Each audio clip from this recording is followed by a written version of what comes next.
দর্শক, উখিয়া উপজেলা সদরের বাংলাদেশ কৃষি ব্যাংকের পাশে একটি দোতলা টিন সেটে এই মুহূর্তে ব্যাপক আগুনের অগ্নিসংযোগ হচ্ছে। কোথা থেকে এই অগ্নিকাণ্ডের সূত্রপাত এখনও জানা যায়নি। কৃষি ব্যাংকের উপরে অনেক আবাসিক বাসা ভাড়াও রয়েছে, নিচে রয়েছে বিভিন্ন ব্যবসা প্রতিষ্ঠান। আমরা দেখতে পাচ্ছি আগুনের লেলিহান শিখা ইতিমধ্যে বিভিন্ন এলাকায় ছড়িয়ে পড়েছে।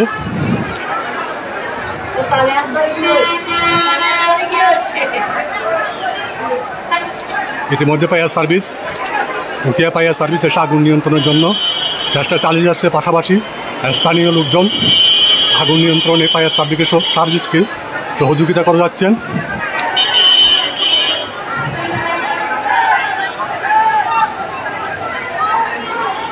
উখিয়া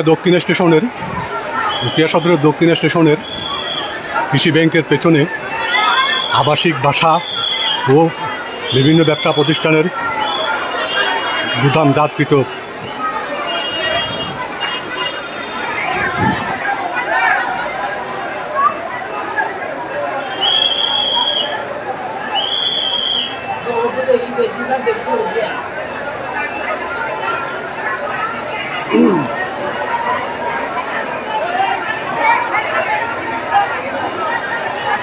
দর্শক, আপনারা দেখতে পাচ্ছেন আগুন নিয়ন্ত্রণের চেষ্টা করলেও তাকে ব্যবসায়ীরা তাদের মালামাল বের করে নিয়ে যাচ্ছে।